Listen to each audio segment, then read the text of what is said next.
Hi, it's Lisa Genza coming to you from Freedom Kitchen. Here is another in the series of Kids in the Kitchen in collaboration with Oxford Community TV and the Four County Community Foundation. I truly am blessed and honored to be able to teach these classes because I feel that food is our most important fuel, and it is a choice that we have to make every day. Of course, we want to eat things that taste good, and many of us have come to believe that what is good for us doesn't taste good. And I'm here to show you that you can have your cake and eat it too, that what is healthy for you can taste good. Today's class is crazy about cookies. We all love cookies. And most of us feel like the only alternative is flour and butter. And I'm here to show you that you don't need flour or butter to make cookies. So in a number of my classes, we'll change things up. We like to teach the kids to expand their horizons and to explore different ingredients. So I'd like to encourage all the families watching out there to get in the kitchen and make different types of cookies using high nutrient dense ingredients. So today, we're going to make two different kinds of cookies in this episode. Our first cookie is going to have a base of almond flour. Almond flour is ground up almonds.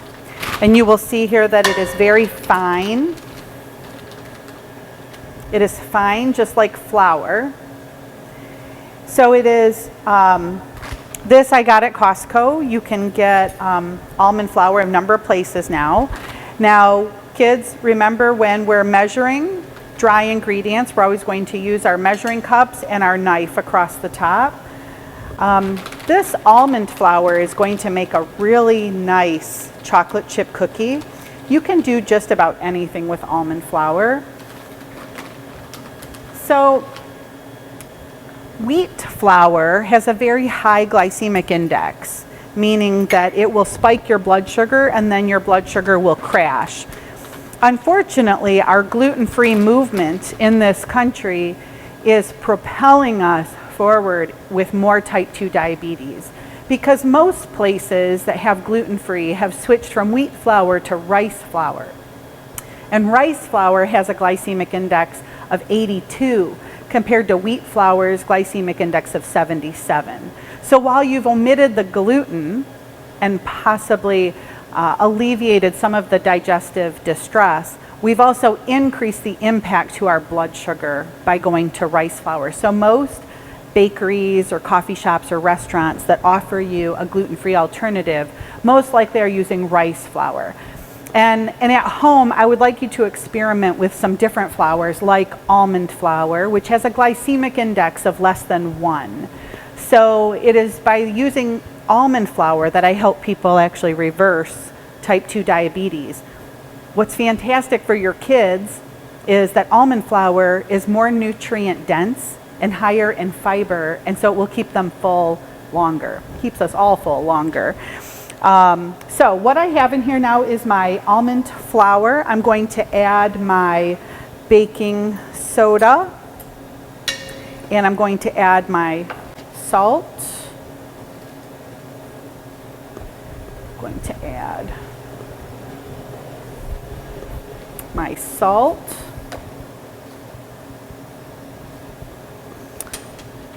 I'm going to mix this up, try to blend that really good. Now in my measuring cup here, I have a half a cup of agave and I have a half a cup of avocado oil, giving me a whole cup of liquid that I want to mix together. I'm going to add a tablespoon of vanilla to that. Now, if you really want to improve the flavor of your desserts at home, buy a high quality vanilla extract. The higher the quality of the vanilla, the better your dessert will taste. Now, I'm just mixing up my sweetener with my oil and my vanilla. And now as I pour this into my bowl, I'm going to mix it in with my flour, my baking soda, and my salt.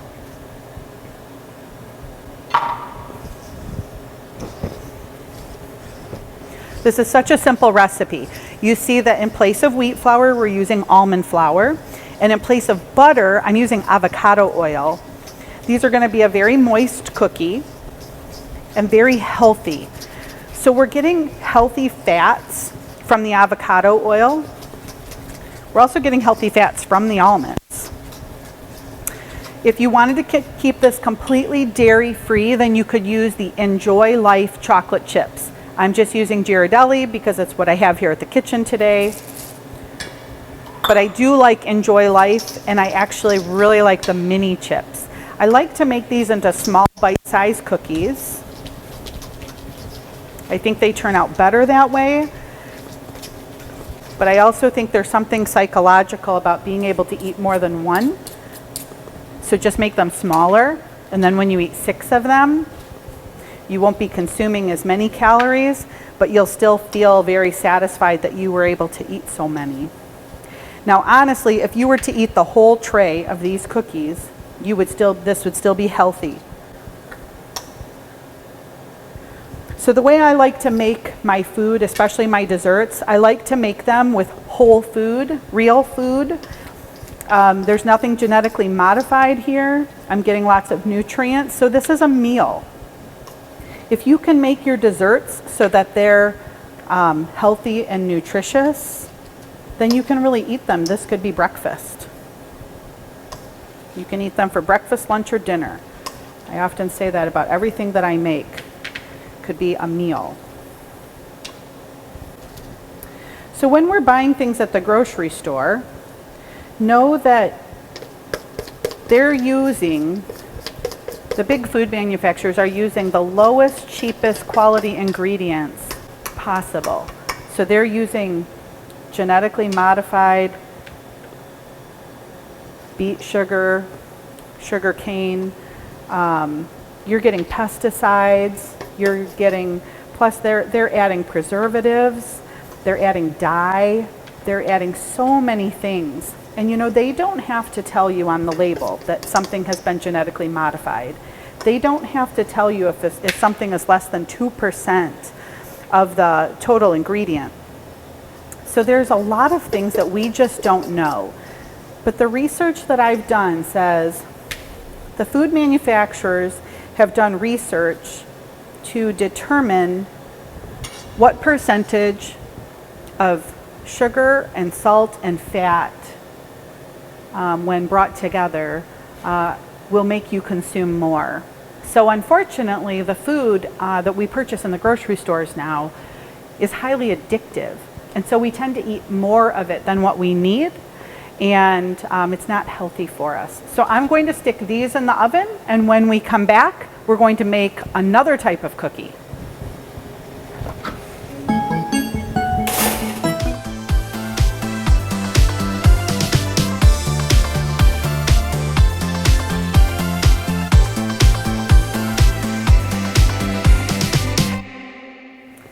All right, we're back. So our almond flour chocolate chip cookies are in the oven, and now we're going to make a no-bake oatmeal raisin cookie. And you see me use dates often in my recipes. So dates are a whole food. So we use them for their sweetness. They're actually very sweet. They're found in the grocery store, either in the refrigerated section or sometimes by the nuts.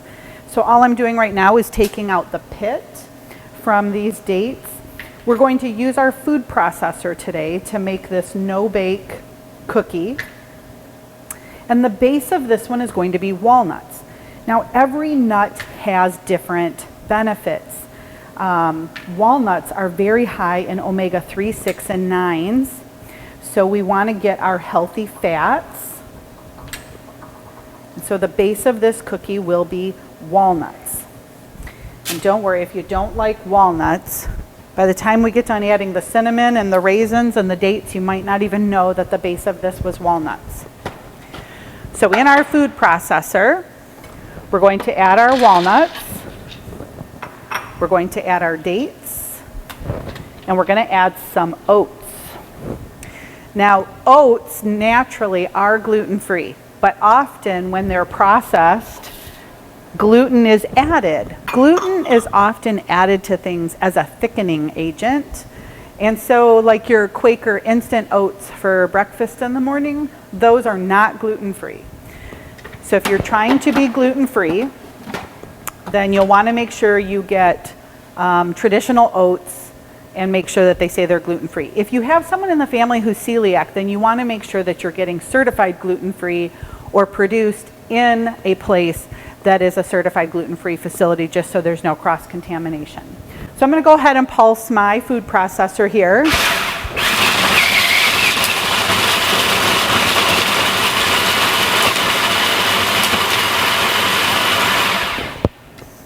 Now with this one, we do want a little bit more of a paste because we're going to roll these into no-bake cookies. So I'm going to go on high just a little bit longer.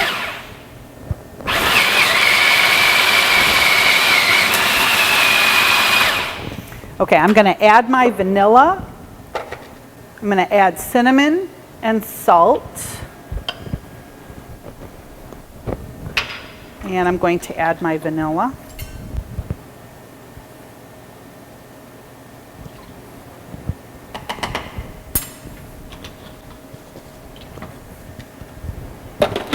And then I'm going to go on high until this makes a cookie dough.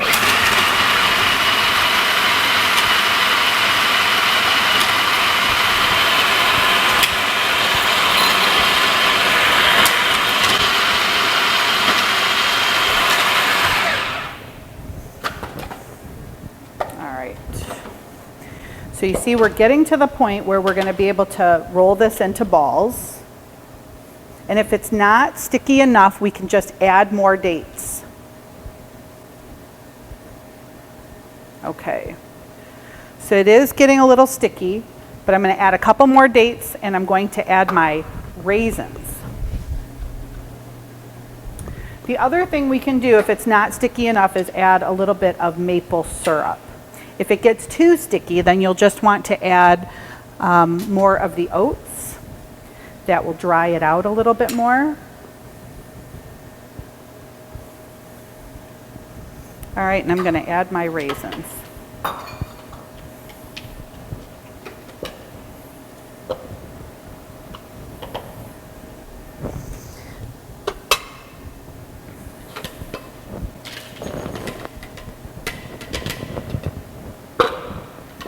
All right, I'm going to fit my S blade back in.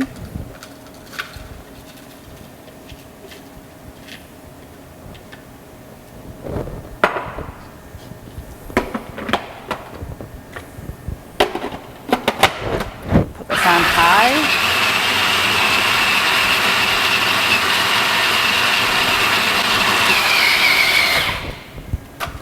All right, now we're forming a dough. So you can see that we're thick, it's still crumbly. Now I can take my S blade out and I'm going to roll these into balls. You can roll these into more oats if you choose. Oh, I meant to put some parchment paper down, but you don't need to. But we're just going to roll these into balls. Now the nice thing about doing no-bake cookies is that we don't have to use our oven, which will save us heat and save on our gas bill and save on our electric bill because we won't have our air conditioning running. So in the summer, a lot of people enjoy no-bake recipes. I like no-bake recipes because it's easy for the kids to do as well. And the other thing is we get the benefit of the raw food. So once foods are cooked, we can destroy the naturally occurring nutrients. And we want to have the nutrients available to us from the nuts and the seeds and the plants that we're eating. So there's a raw food movement. If you've heard of raw food is anything under 115 degrees. So your no-bake recipes will fall into the raw food category. So then once you get your cookies rolled, you can refrigerate them. They will firm up in the refrigerator and they'll get softer at room temperature. You could, I have these in balls, but you could also take a fork and press them. You could press them into more of a cookie shape.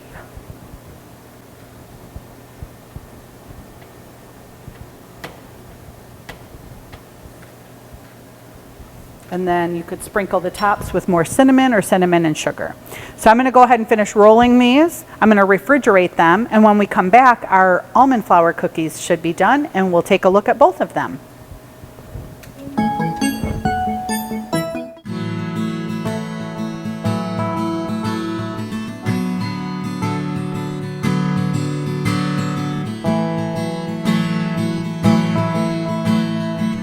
Okay, so we're back. Our almond flour chocolate chip cookies are done, and so are our no bake, which obviously we didn't have to bake. So we have two different cookies that we made today in this class. I'd like to recap that we used almond flour as the base for this chocolate chip cookie. There is no butter and there is no wheat flour. It's difficult for many people to consider going gluten-free because they don't know what their options are. There really are a lot of options other than wheat flour. Any of the nuts can be turned into flour. Almond flour, pecan flour, pistachio flour. You can make flour out of pine nuts, although pine nuts are actually very moist, so they make a better pesto than they do flour. You can make walnut flour. We can make flour out of sesame seeds. There's a number of different ways that we can make something gluten-free. So you can use oat flour, you can use sprouted flours. If you've ever heard of Ezekiel Bread is sprouted flour. Here locally we have Sprout Bake. Sprout Bake is a sprouted oat flour, sprouted almond butter batter. And you can pick it up at many of the local stores like Lucky's Natural Foods. And that sprouted oat flour, sprouted almond butter batter can be turned into cookies or cakes or breads or muffins. And what Elena teaches us is that just by soaking our nuts and our seeds for a few hours causes them to sprout, or what it does is it breaks down the enzyme inhibitor on the nuts, the seeds, or the grains. So our ancestors, if we go back in time, our ancestors always soaked their grains and their nuts and their seeds. So we have higher incidences now of autoimmune disorders and digestive disorders, and it could be because of the highly processed grains and the fact that we don't soak anything anymore. So I like to teach a variety of ways of making things to give you more options. We did an almond flour chocolate chip cookie today that is gluten-free, wheat-free, and dairy-free and still tastes amazing. We did a no-bake oatmeal raisin with a gluten-free oat and a walnut base. These are going to have more nutrients in them. They're going to be easier on the digestive system, and they're going to keep us full longer. There's no hidden ingredients. When we make things ourselves, we know what we're putting in. So when we buy things at the grocery store, we don't know what else is put into that cookie. If we make the cookie ourselves, we're more likely to have a whole food cookie, meaning every ingredient that went in here was whole in its original form. And we want things in their original form and not processed. And I promise you that when you do this, you'll find that you and your family eat less. You're far more satisfied. You will consume less. So even if the ingredients seem a little more expensive, like $12 or $13 for a bag of almond flour at Costco versus, I don't know, $3 or $4. It's been a long time since I've bought wheat flour. I promise you that the nutrients that you're getting in that almond flour will keep everyone full longer, and it will keep your family healthier. And that's really the goal, right? So we want things that taste good, for sure. But we want to make sure that we're adding to our health and not depleting our health. So just remember that everything that we consume, just because something is edible, doesn't mean that it's food. Food is grown. Plants, nuts, seeds, that's food. We want to make sure that we're eating real food that contributes to our health and well-being. Because if we're eating things that are not food, it actually depletes our health and well-being. And that has a greater cost in the long run. So with that, I hope that you explore different flours in your kitchen. Oat flour, sprouted oat flour, almond flour, walnut flour, experiment and see that you can enjoy different things. You don't need wheat, flour, or butter. We can actually have something healthier like avocado oil. So if you have any questions, you can always reach me at lisa@freedomkitchen.net. It truly is my honor to teach these classes. Bye for now.